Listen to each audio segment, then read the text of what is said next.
Welcome to another Paragon Comics improvisational review of stuff that we think matters. Yeah, welcome to Paragon Comics talks about something. Yeah. And the something we're talking about today is, of course, the Watchmen movie. Sorry we're a week behind the curve, but we took that long to digest it. Yeah, we did not see it together, and until this very moment, neither of us have told the other what we thought of it, so, what do you think of it? I liked it, but I did have some problems with it. I thought it was a little particularly I thought it was a little too gory. It didn't need to be that bloody, that gory. I know it's a comic book adaptation that was pretty faithful to the comic, and the comic itself dealt with hyperviolence and comic characters and the sexuality of them. I just thought that the violence was overdone and the gore was just too much. Well, and I liked it too. I didn't love it. I didn't think it was super awesome. And I could definitely see like a lot of problems with it.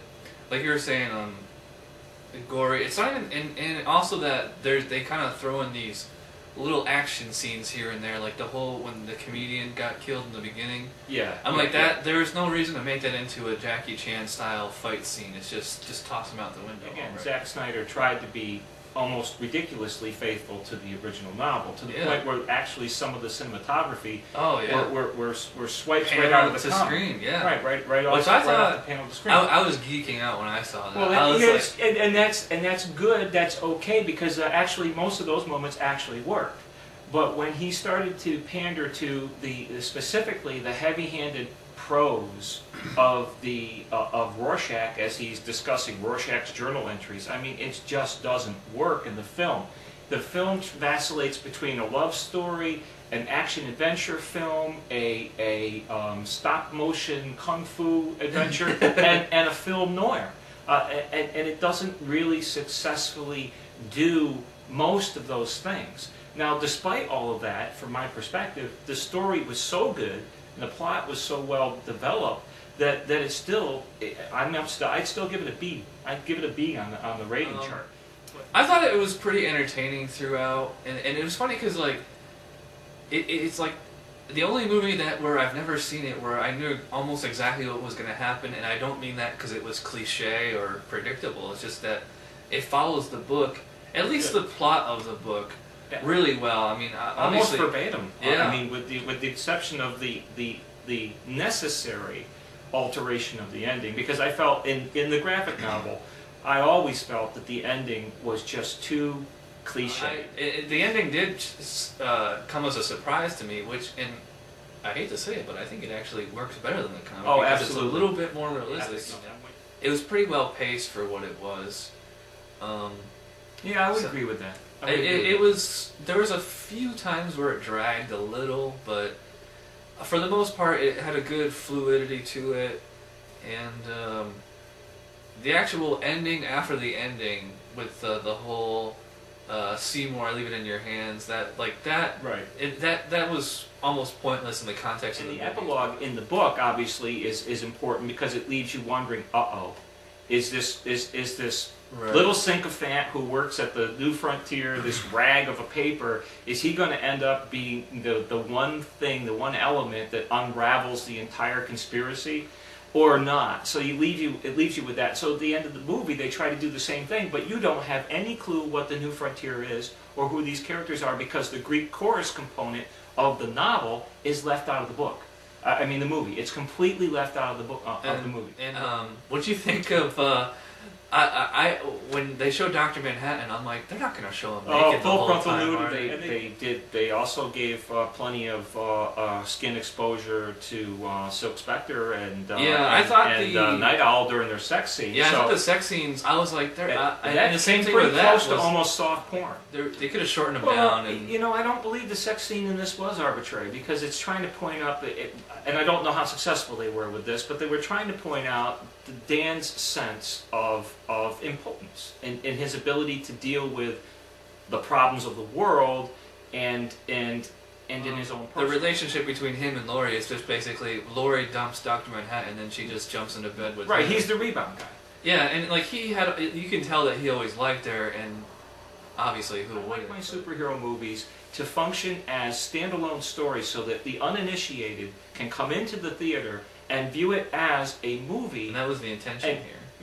Well, that was the intent and should be the intent of every movie that's made, every comic book adaptation, because you're talking big budgets here, lots of dollars, in some cases big, big name actors and actresses. So for you to only pander to what is, we know, a niche market of the comic book collector, Right. is kind of suicidal.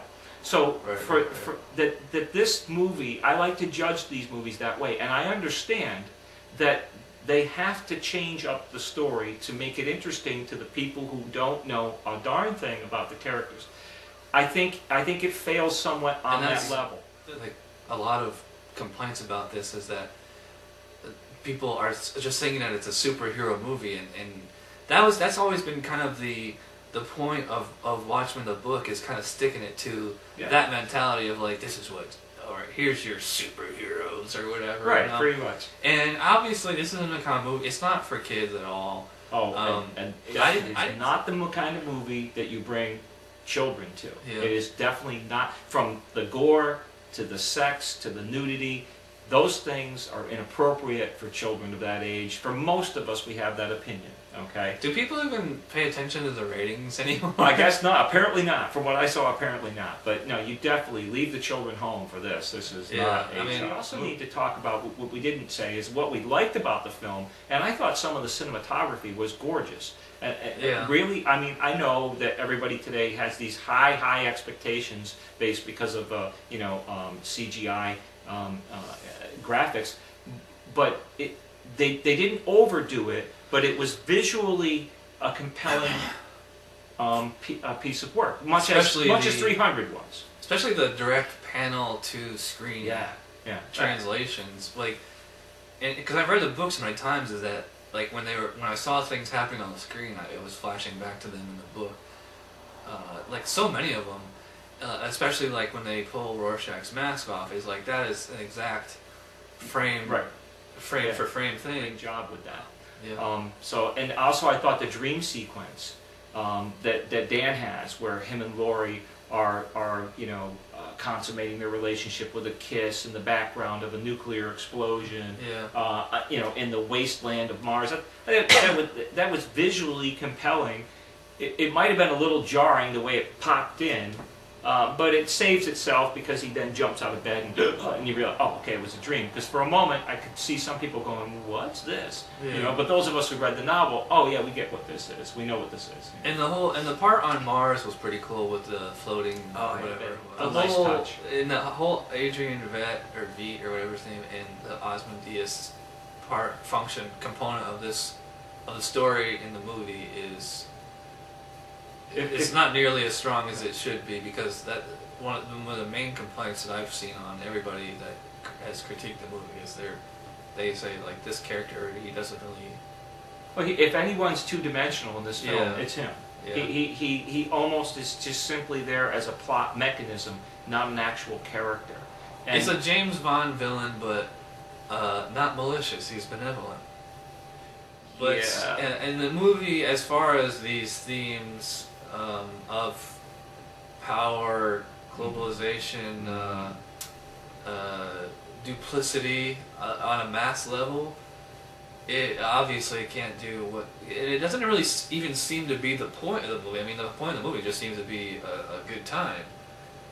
But the book, that is the intent of the book, is I got something to say. But I thought they did a pretty good job, though, in selling us on the fact that we're watching a movie about an alternative 1985 or 1986 history, and I thought that it worked, though, and it did set that up so the consumer, the viewer, knew that that's what they were in for. That does it for Paragon Comics review of Watchmen movie. I'm Chad.